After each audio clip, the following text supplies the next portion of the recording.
año en cirugía de tórax y cardiovascular UNSA en el Hospital Regional Honorio del Valle Espinosa. Fuerte aplauso para el doctor.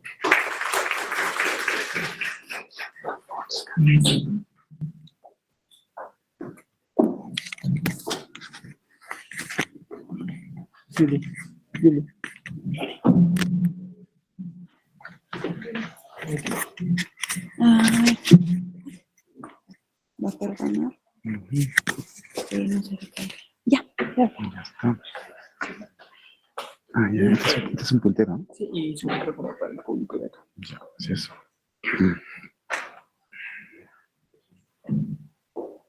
Ah, qué interesante. Buenas tardes, ¿cómo están? Como ya me presentaron, mi nombre es Jonathan Chávez, residente de quinto año de la especialidad de cirugía de tórax y cardiovascular. Dentro del curso de identificación y manejo de urgencias quirúrgicas, voy a comentarles algo acerca de las urgencias en cirugía de tórax.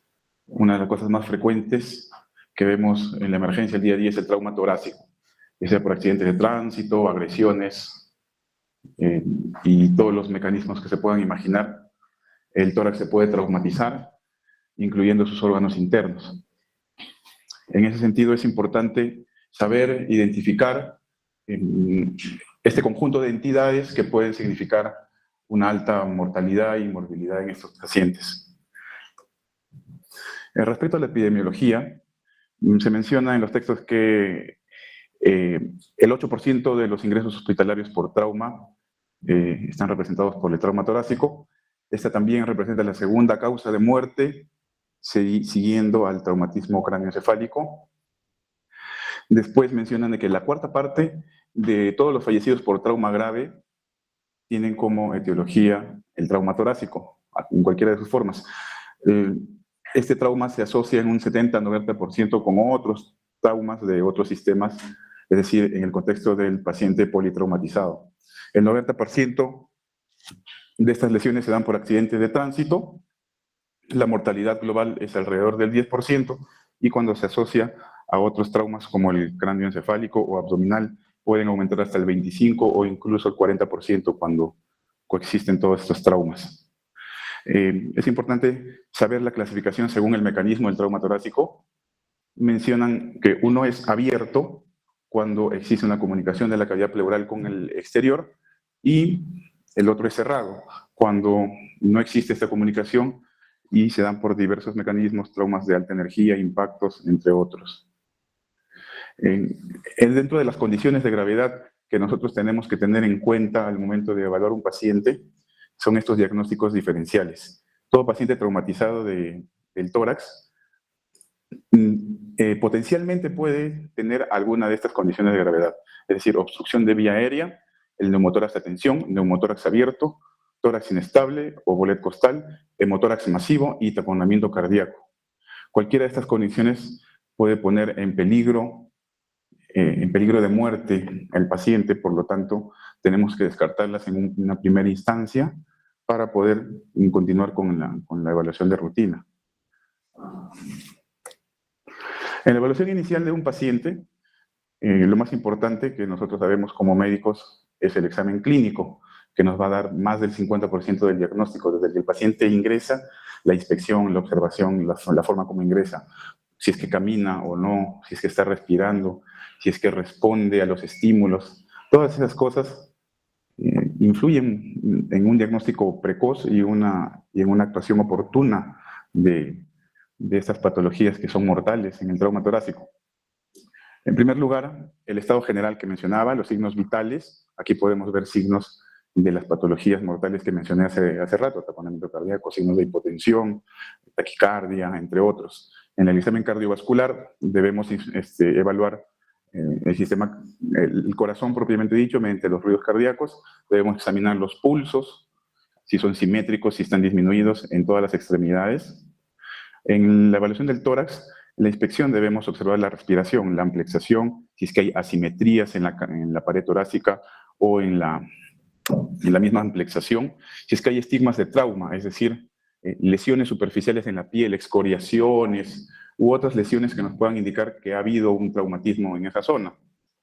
En la palpación podemos o debemos buscar inestabilidad, signos de tórax inestable, de fracturas, los crépitos, que son signos de enfisema subcutáneo que nos pueden indicar neumotórax, o crujidos que provienen de las fracturas. También se menciona la percusión, aunque en la práctica no solemos utilizarlo tanto. El claro pulmonar se puede evaluar comparativamente del tórax, del hemitórax que está afectado. Por ejemplo, en un neumotórax vamos a escuchar mediante la palpación un timpanismo respecto a un sonido menos timpánico, menos evidente, un poco más mátido, que es el pulmón normal. Y el otro extremo tenemos la matidez, que nos da la percusión de un derrame pleural. En el caso de trauma, lo que podríamos esperar es el hemotórax. Y después, por último, la auscultación, que es lo que más utilizamos, lo más extendido. De frente, a veces vemos al paciente y lo auscultamos, a veces no de la forma adecuada, pero siempre estamos auscultando. Y es importante, tenemos que auscultar a todo paciente. En primer lugar, porque el examen clínico incluye la auscultación, y por otro lado, aunque en la práctica habitual siempre obviamos partes del examen clínico, esta parte es importante porque vamos entrenando el oído y vamos adquiriendo mayor sensibilidad en el examen clínico y en el diagnóstico. Ahora, entonces, lo que es importante identificar en el caso del trauma torácico es al paciente inestable. Si tenemos un paciente inestable, es decir, hipotenso, ya lo identificamos en el examen clínico, debemos sospechar de ciertas entidades. Acá las tenemos: el neumotórax a tensión, hemotórax masivo, traumas de grandes vasos, es decir, ruptura de aorta, el taponamiento cardíaco y, bueno, otras causas de shock neurogénico como las fracturas vertebrales. Pero los primeros que mencioné son las mayores causas de que el paciente se ponga inestable. Entonces, no vamos a esperar a pedirle una ecografía, una tomografía a un paciente que está inestable. Mediante el examen físico ya podemos diagnosticar un neumotórax a tensión. Te escuchas, el murmullo no pasa, vemos crepitaciones, signos de enfisema, entonces ya sabemos que el paciente tiene neumotórax a tensión si es que está hipotenso. De frente nos vamos a descomprimir con una agujita, ya lo vamos a ver más adelante. Entre otras cosas, el examen clínico y una evaluación ecográfica rápida, como el ECOFAST, nos puede dar un diagnóstico precoz, oportuno, y poder solucionar los problemas a tiempo. Eso es lo que mencionaba. Entre los estudios diagnósticos del paciente traumatizado tenemos el ECOFAST. En trauma torácico, lo que más nos aporta datos es la ventana subsifoidea, que es donde vemos al corazón propiamente, y podemos ver los signos de derrame pericárdico o taponamiento cardíaco, es decir, colapso de cavidades derechas, entre otros. Y en los cuadrantes superiores podemos ver los recesos costofrénicos y podemos ver signos de derrame pleural. Esa es la utilidad del ECOFAST en trauma torácico. Después, todo paciente traumatizado requiere exámenes auxiliares, sobre todo cuando sospechamos de patologías quirúrgicas. En la evaluación y en los estudios iniciales del paciente, muchas veces, en la gran mayoría de casos, incluimos ya los estudios prequirúrgicos, es decir, su hemograma, su perfil de coagulación, su riesgo quirúrgico, y cuando sospechamos de gran pérdida sanguínea, inmediatamente le pedimos compatibilidad de sangre. Dentro de los estudios auxiliares, uno de los más extendidos, los más importantes y que más datos nos aportan es la radiografía de tórax, ya que es rápida, no demora mucho, cuesta poco y nos aporta datos principalmente en cuatro aspectos. El espacio pleural para ver colecciones, podemos ver neumotórax, y en el caso del trauma torácico, de signos de derrame pleural que nos indicaría el hemotórax. Podemos ver signos de daño pulmonar o vía aérea, podemos ver fracturas costales y podemos ver signos de trauma de estructuras mediastinales, ¿no? Como el trauma de grandes vasos. Podemos ver signos indirectos en la radiografía de tórax como el ensanchamiento del mediastino, aunque es poco frecuente. La tomografía del tórax, si bien es cierto, tiene mayor sensibilidad para ver lesiones pulmonares, de diafragma y las propias fracturas, tiene mucho mayor costo. Una tomografía del tórax cuesta 10 a 20 veces más lo que cuesta una radiografía y demora mucho más. Hay que trasladar al paciente al tomógrafo demora media hora, una hora entre todos los trámites, y en los pacientes cuando están inestables es muchas veces riesgoso, contraindicado, ¿no? Pero sí nos aporta bastantes datos, sobre todo cuando el paciente está estable, nos puede ayudar a localizar de mejor forma los cuerpos extraños, como los proyectiles de arma de fuego, las colecciones, derrames pleurales, y también puede distinguir entre lesiones sólidas y líquidas, como hay veces que coexisten problemas crónicos, como tumores pulmonares u otras cosas, en paciente traumatizado, y muchas veces ha pasado que llegan pacientes con tumores y en la radiografía se ve una opacidad que parece derrame, se han puesto drenes en pacientes que no necesitaban dren. Por eso es que es importante echar mano de todos los estudios que sean necesarios para el paciente. Tampoco hay que exagerar. La ecografía torácica es uno de los exámenes que tienen mayor eficacia respecto al costo. Es económica, es rápida, a veces no hay necesidad de trasladar al paciente, puedes llevar el ecógrafo donde está el paciente. Para ver, por ejemplo, el neumotórax tiene mayor sensibilidad. De los falsos negativos, de las radiografías, a veces mencionan que hay hasta un 18%, mientras que en la ecografía este valor disminuye hasta un 4%, es decir, se pueden identificar estos problemas con mayor sensibilidad. Nos ayuda a tener una localización más precisa de las colecciones, sobre todo al momento de hacer los drenajes. Hay veces en que las colecciones están tabicadas, localizadas, y la ecografía nos ayuda a guiar el procedimiento y de esa forma hacerlo más seguro y más eficaz también. Ya está. Ahora, sobre el trauma torácico abierto, que es una de las dos clasificaciones que mencionaba, tiene una peculiaridad que puede alterar de forma significativa la mecánica ventilatoria, pero también a la vez el manejo puede ser a veces sencillo. El trauma torácico abierto generalmente se debe a heridas penetrantes, una herida externa por objetos punzocortantes que penetran a la cavidad torácica. Muchas veces pueden causar laceraciones del pulmón y de esa forma sangrados y fugas aéreas del pulmón, conocidas como fístulas broncopleurales, que también son patologías importantes. El diagnóstico, de todas maneras, siempre incluye el laboratorio, su radiografía de tórax, y lo que es importante acá es la exploración digital. A veces no es evidente la herida penetrante, que no es evidente que haya una laceración de la pleura, pero en el examen físico, durante la atención al paciente, durante la sutura de la herida, podemos explorar a ver si es que esta herida verdaderamente llega a la cavidad torácica. En ese caso, podemos actuar de una manera rápida y oportuna para solucionar las cosas. Por ejemplo, en un trauma torácico abierto, por arma blanca, viene un paciente con una herida punzocortante. En el examen físico evidenciamos que llega a la cavidad pleural, introducimos el dedo y este ingresa. Entonces, en ese caso, lo más probable es que el paciente tenga neumotórax. Hay una herida abierta, penetrante, hay comunicación entre el ambiente y la cavidad pleural. Por la presión negativa de la cavidad pleural, ya sabemos cómo es la fisiología de la ventilación, se va a meter el aire. Y si se mete el aire, muchas veces vamos a tener que drenar. Pero nosotros, en la atención diaria de los traumas torácicos, ya sabemos que muy probablemente este paciente va a necesitar drenaje. Entonces, ¿qué hacemos? Dos cosas. Uno, o le hacemos un cierre diferido, le dejamos una válvula unidireccional. Eso es lo que vemos acá. En la práctica es un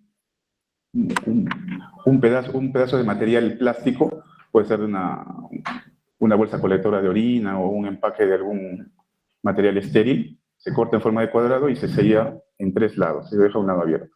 Eso crea una válvula unidireccional, de tal manera que cuando el paciente hace valsalva, tose, o expira, o puja, por ahí se va a salir el aire que está acumulado, y cuando el paciente inspira, ese pequeño dispositivo se pega a la piel e impide que se meta de nuevo el aire.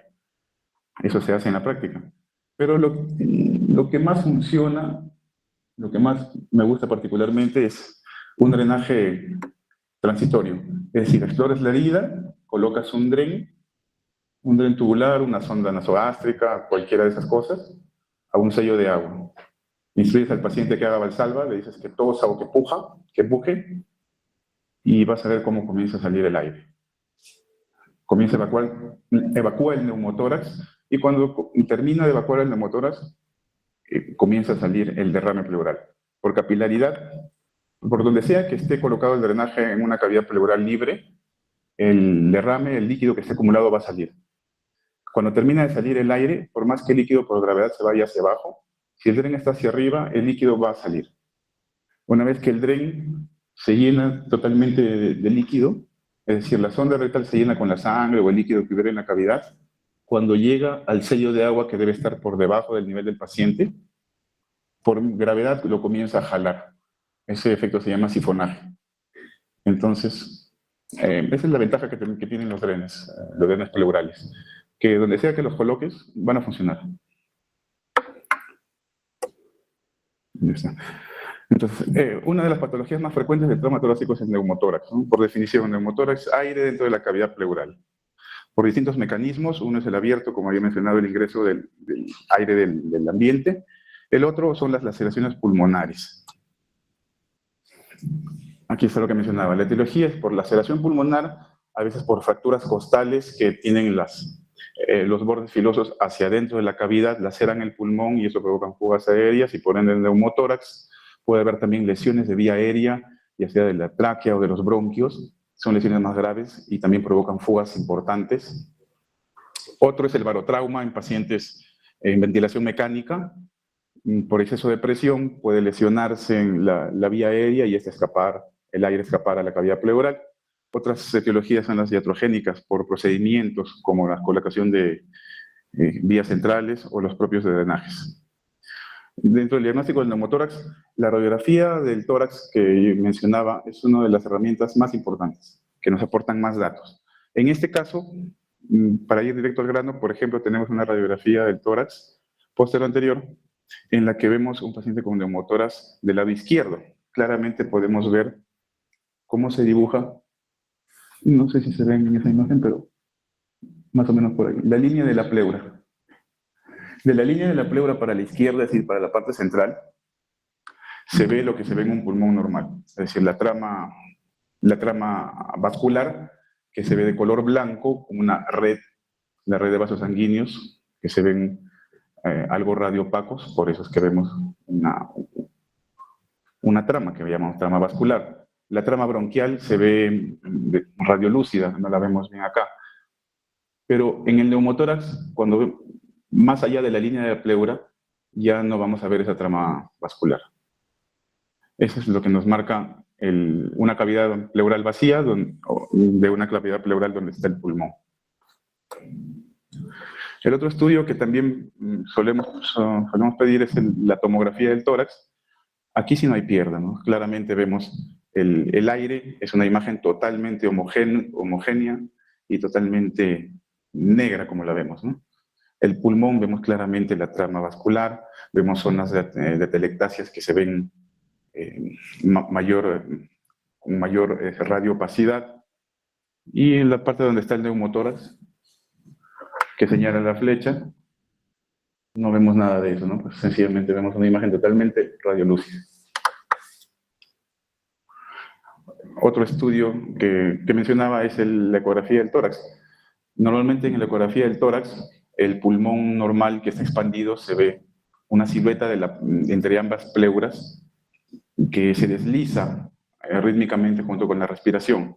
Cuando hay neumotórax no vamos a ver nada de eso, por el contrario, vamos a ver una serie de líneas llamados código de barras que son como un artefacto del ultrasonido cuando no existe una estructura que responda al ultrasonido, ¿no? Es decir, una cavidad pleural llena de aire.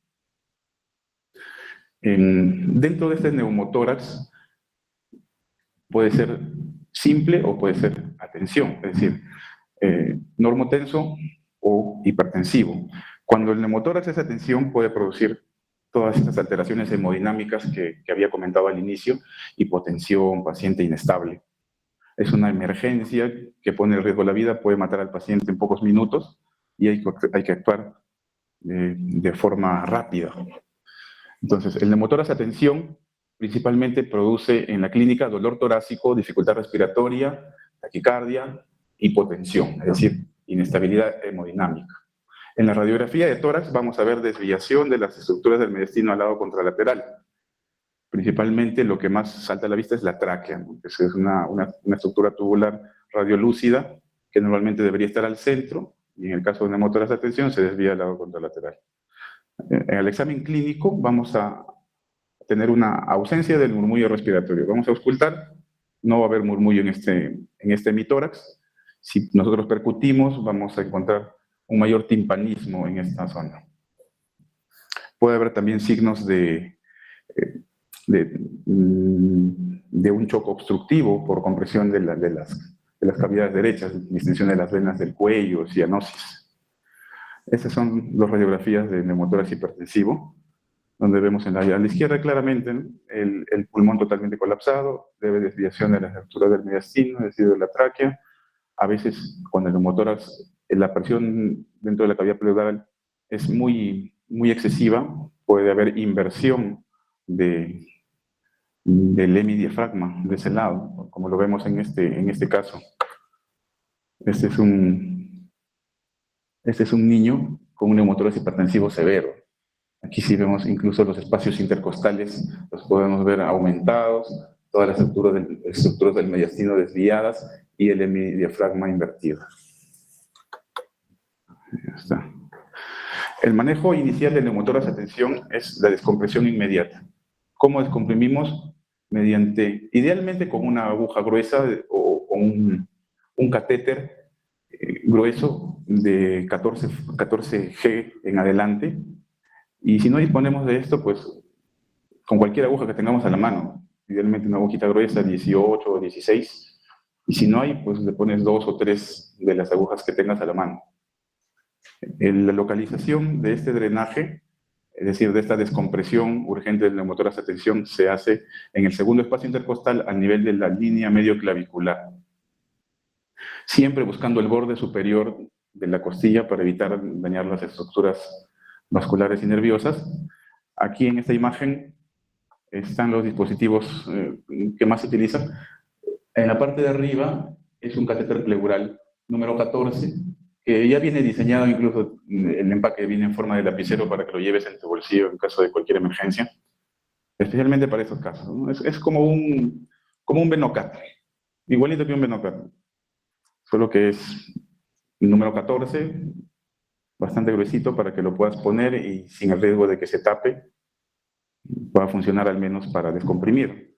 El problema de poner otras cosas como este tipo de catéteres más delgados es que lo pones y se dobla, ya no funciona, se tapó. Si es muy delgado, una pequeña secreción lo tapa. Entonces, idealmente hay que poner o varios delgados o uno grueso, pues. El naranja es el 14 o el 16, el plomo.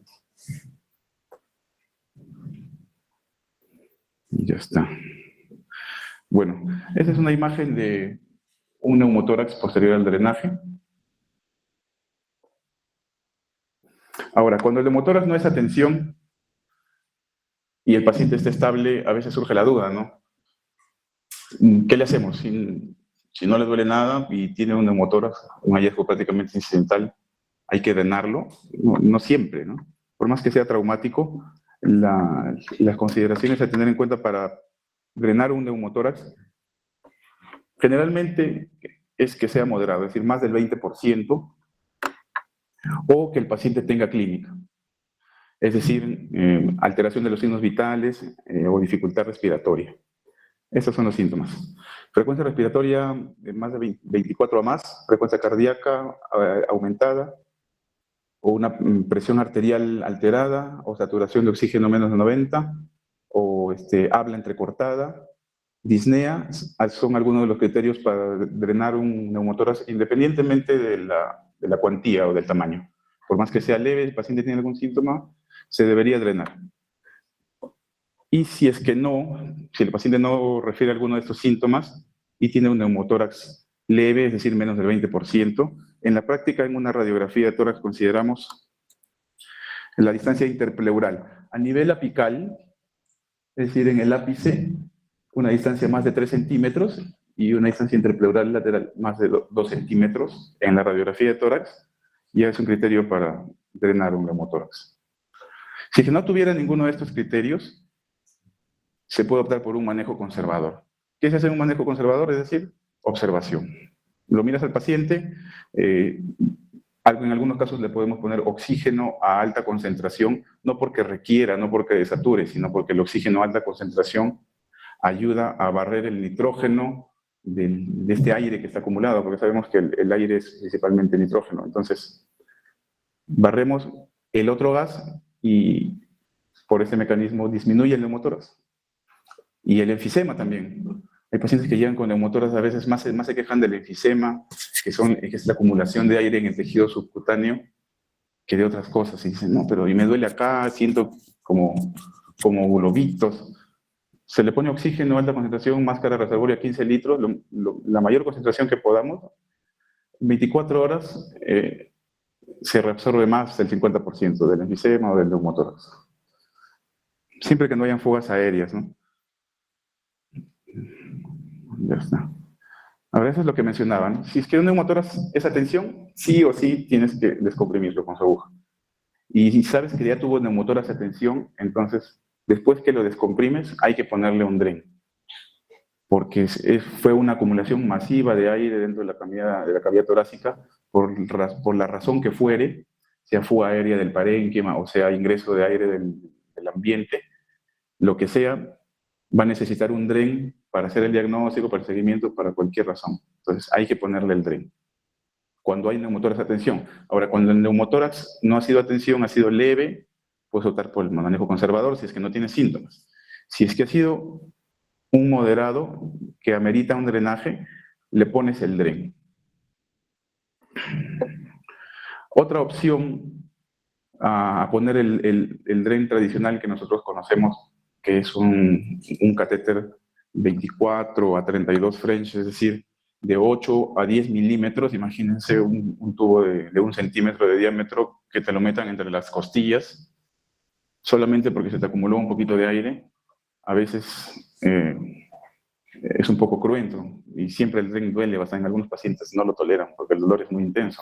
Algunos lo toleran muy bien, otros no tanto, pero en general es un procedimiento que se considera muy doloroso, que amerita analgésicos reglados, amerita antibióticos, expone al paciente a un riesgo, amerita hospitalización, costos en la atención de la salud, riesgo para el paciente, atenciones, muchas cosas. Entonces, poner un DREN, si bien es cierto, para el cirujano es fácil, lo ponemos en 5 minutos, pero a veces no tomamos en cuenta todo lo que cuesta, ¿no? No solamente a nosotros como personal de salud, sino al hospital, al sistema y al propio paciente. Por eso que existen este tipo de cosas. La aspiración manual simple, por ejemplo. Si tenemos un paciente con neumotórax que no es severo, que amerita drenaje, sí, pero sabemos que si es que lo drenamos, no se va a volver a acumular, o al menos pensamos en esa posibilidad, podemos optar por esto, aspiración manual simple. Se trata de introducir un catéter temporal dentro de la cavidad pleural y aspirarlo con una jeringa, una llave triple vía o lo que se nos ocurra. Lo aspiramos hasta que deje de salir el aire y retiramos y tomamos radiografía de control. Muchas veces se resuelve así sin necesidad de más cosas. Otra opción es el drenaje percutáneo, que son drenes de poco calibre, delgados, que se introducen mediante la técnica de Seldinger, así como colocar un catéter venoso central, una aguja a la cavidad, una guía metálica, y luego un dilatador, y posiblemente el catéter permanente, que se va a quedar finalmente. Es una técnica menos cruenta. El problema es que los dispositivos son caros, ¿no? En la mayoría de hospitales no tenemos. Y finalmente queda así, pues, ¿no? Un drenaje, un catéter delgado y una válvula conocida como válvula de Heimlich, que es una válvula unidireccional que permita la salida ya sea de aire o fluidos y no el ingreso. Otra de las entidades que tenemos que tomar en cuenta es el hemotórax. El diagnóstico se realiza mediante la radiografía de tórax principalmente, la tomografía cuando hay dudas, y muchas veces, como mencionaba, a veces coexisten problemas crónicos. En los casos de derrame pleural consistentes con trauma, podemos presentar la duda de si es que el derrame pleural es hemotórax o no es hemotórax, ¿no? A veces pasa, a veces ponemos los DREN y vemos que sale rojo y muchos dicen hemotórax, pero a veces es en pacientes que no tienen trauma, o a veces en propios pacientes traumatizados, pero que ya tenían derrame pleural. Y la característica de la sangre es bastante evidente. La sangre es un fluido bastante denso que cuando lo ves pasar por un drenaje deja rastro, deja una marca que dura bastante tiempo, a diferencia de otro tipo de fluidos que cuando pasa no deja rastro, ¿no? Bueno, para salir de todas estas dudas se le hace un hematocrito. Sacas una muestra de líquido pleural, si es que el hematocrito es más del 50%, es hemotórax. ¿Y qué pasa cuando hay hemotórax en un trauma? Ponemos DREN. Ponemos el DREN y observamos. Si es que es un hemotórax masivo, en un paciente adulto se considera más de 1500 centímetros de sangre o más de 200 mililitros por hora de 2 a 4 horas. Entonces, en la mayoría de los casos, el paciente se tiene que operar para hacer hemostasia, explorar y ver de dónde está sangrando, porque probablemente ese sangrado no va a parar. En los niños se considera más de 20 mililitros por kilo de peso en una primera instancia o de 2 a 3 mililitros por kilo por hora durante 3 horas. Otra entidad que es bastante frecuente, que añade bastante morbilidad y mortalidad al paciente, es el tórax inestable. El tórax inestable se define como más de 2 costillas fracturadas en más de 2 segmentos. Estas costillas tienen que ser contiguas, porque pueden haber muchas costillas rotas en más de 2 segmentos, pero si no están juntas, no van a provocar estabilidad. Yo he visto pacientes con 10 fracturas, pero en distintas porciones de las costillas y no provocan inestabilidad. Como vemos en la imagen, son más de 2, es decir, 3 a más costillas juntas, rotas en 3 o más segmentos. ¿Eso qué va a provocar? Lo que conocemos como respiración paradójica, que finalmente es el criterio clínico más importante para decir si el paciente tiene o no tiene tórax inestable. Porque puede tener muchas fracturas, pero si es que el paciente respira normal, no hay respiración paradójica, el tórax no se hunde, entonces no podríamos hablar de inestabilidad. Han habido muchos casos en pacientes con 4 o 5 costillas rotas en más de 3 segmentos y no han requerido cirugía y se han ido a su casa tranquilos. Por eso tenemos que valorar los 2 criterios, clínico e imagenológico. No solamente vamos a operar una imagen, sino un paciente muy particular. El tratamiento siempre tiene que ser individualizado para cada paciente. Estas son las imágenes que podemos observar en un tórax inestable, deformidad principalmente de la pared torácica. En la tomografía con reconstrucción de parrilla costal ya podemos ver exactamente la localización de las fracturas, la cantidad, y podemos finalmente planear una cirugía. El tratamiento del tórax inestable inicialmente es general, con soporte ventilatorio. Hasta hace unos años se consideraba la ventilación mecánica como tratamiento para el tórax inestable. Si no podía respirar, el tórax inestable lo dejaba en ventilación por 2 meses o lo que dure consolidar las costillas, ¿no? Sin embargo, ahora ya está mucho más difundido los dispositivos de fijación costal, que ya pues las fracturas costales y los tórax inestables prácticamente son considerados cirugías del día a día. Principalmente existen 2 tipos de dispositivos. Existen muchos, ¿no? Pero los que tienen mayor evidencia y mejor resultado son estos 2. Uno es el sistema Stratos, que se trata de una especie de remaches en forma de uñas que se aplican mediante pinzas especiales que comprimen, dan la forma a la costilla y finalmente se fijan. Y el otro dispositivo es el sistema de Matrix RIP, que se trata de placas y tornillos de titanio bloqueados. Ese es el que más usamos acá y particularmente el que más utilizo y que me da mejores resultados, por dos razones. Uno, que no requiere una disección tan extensa como el primer caso. Se puede poner la placa y el tornillo sin necesidad de entrar a la cavidad pleural a veces, porque a veces no es necesidad incluso ni de poner el drenaje. Pero ya depende de gustos. Un procedimiento que es importante en todos estos casos es la toracocentesis.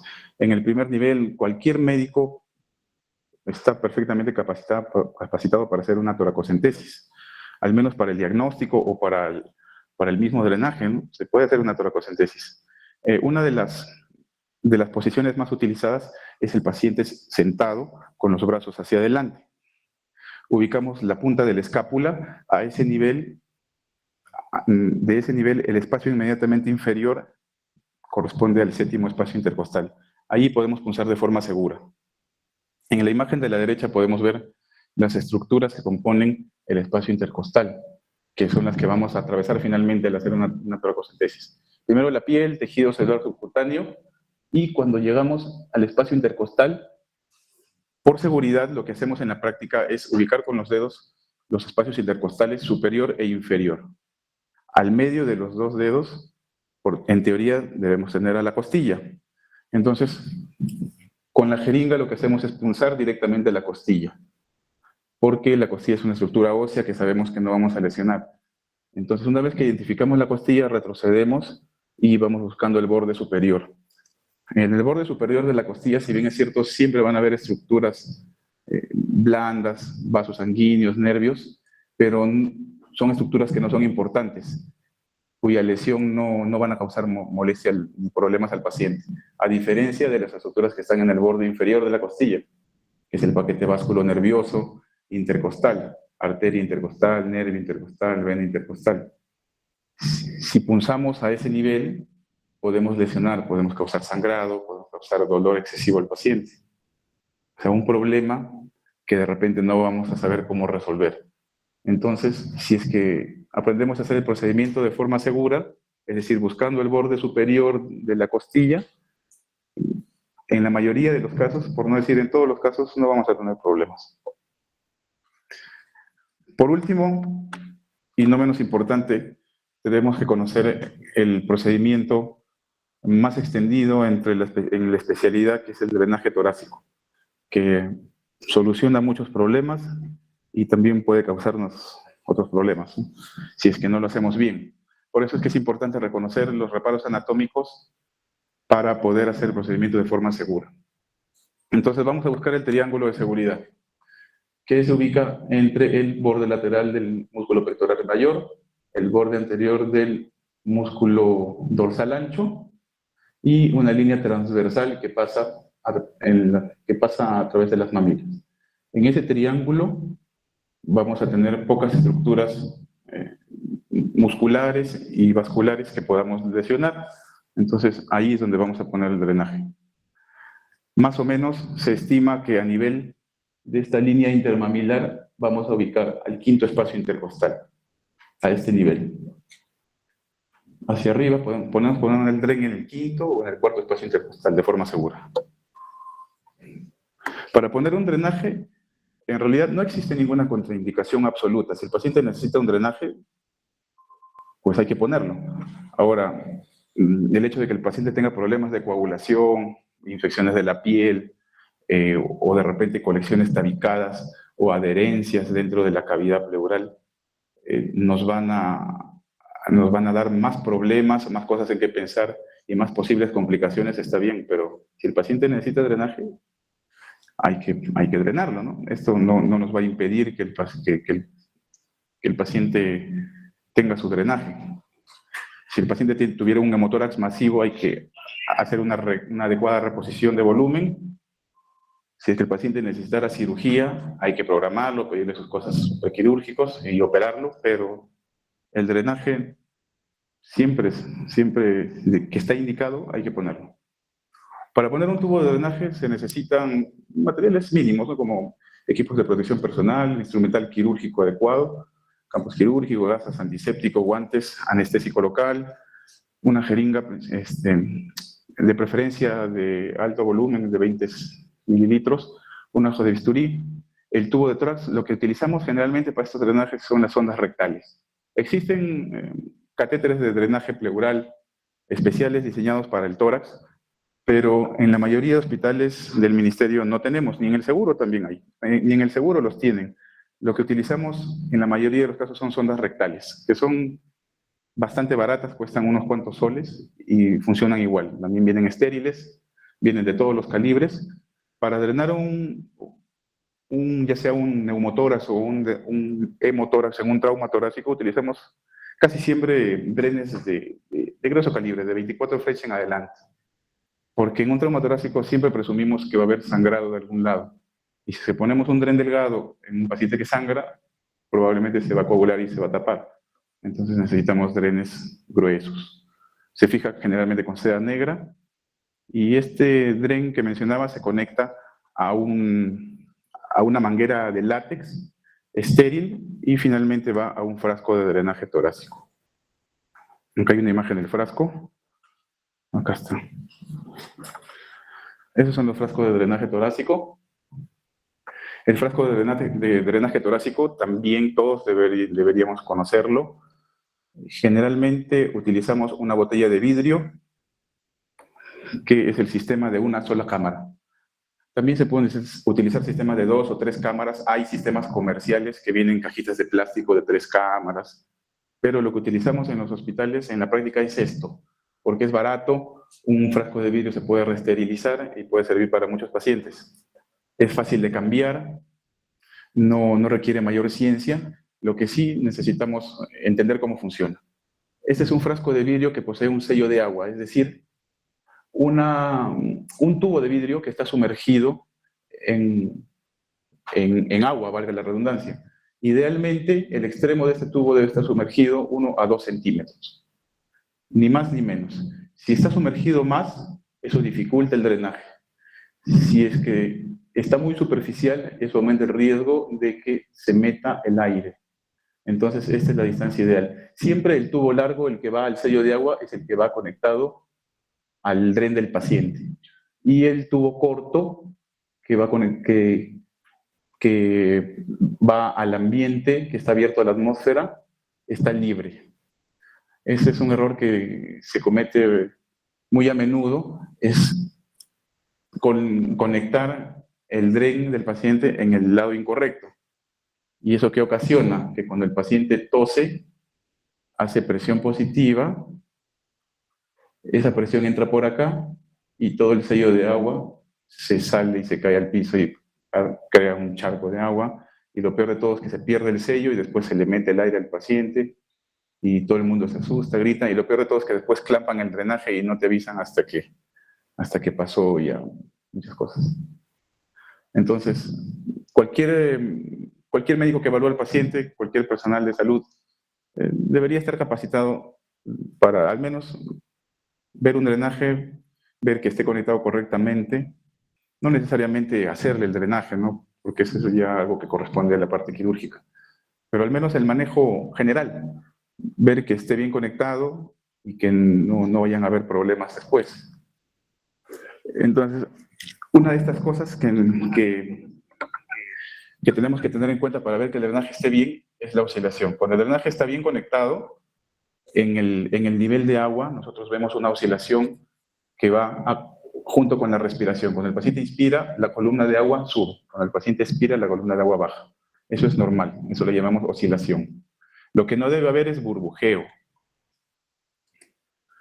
que son esas burbujitas que cuando el paciente expira o hace valsalva, comienzan a salir burbujitas. ¿Eso qué indica? Que hay neumotórax. Cuando hay neumotórax, el paciente hace valsalva, salen burbujas por el dren.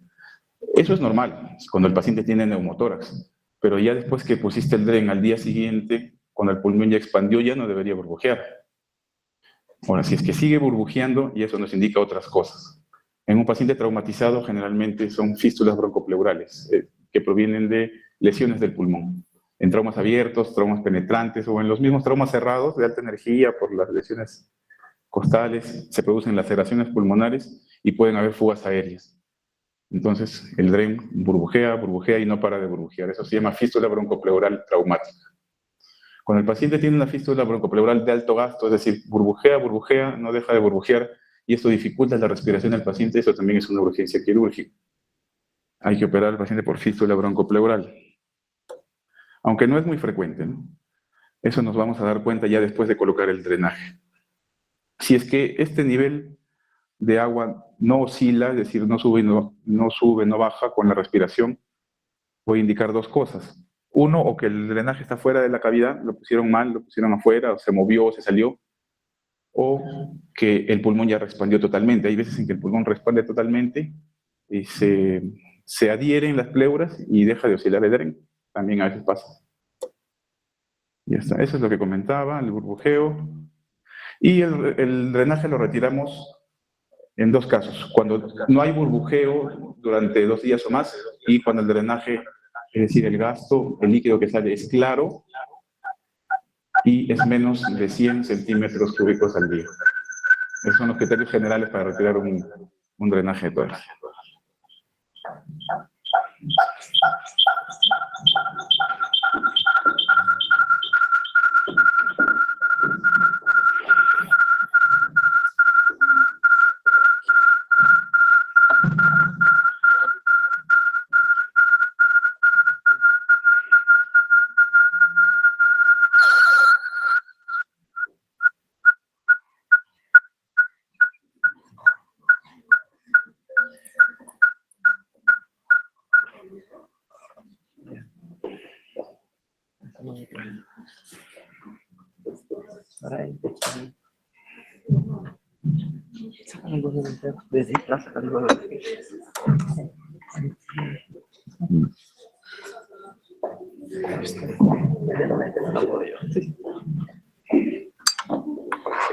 Ya, muy larga ya, creo.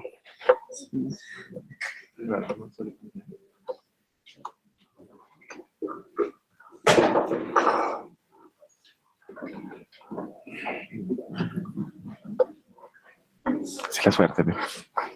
No, ¿verdad? ¿No? Ah, sí, pueden decir así. Sí, pero... Ah, esto, ¿verdad? Sí, sí.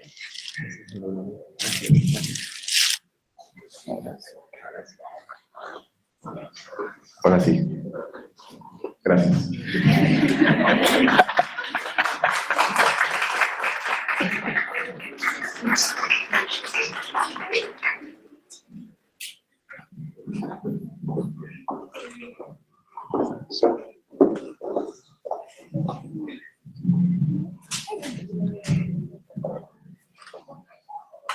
Buenas noches, doctor. Hay una pregunta del ámbito virtual.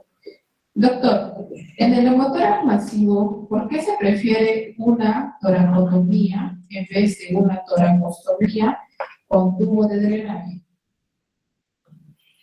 No es que se prefiera uno a lo otro, es que se hacen las dos cosas. Se pone el DREN, que conocemos también como toracostomía, es lo mismo, y si es que confirmamos un hemotórax masivo, es decir, más de 1,5 litros en un adulto, es una indicación para operarlo, es decir, hacer una toracotomía.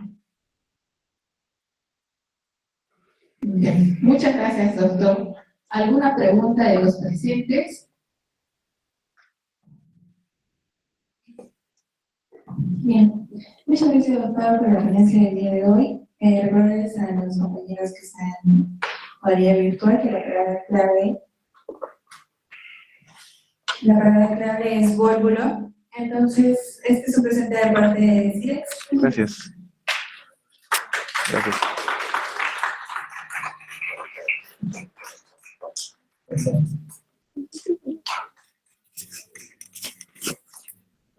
Gracias.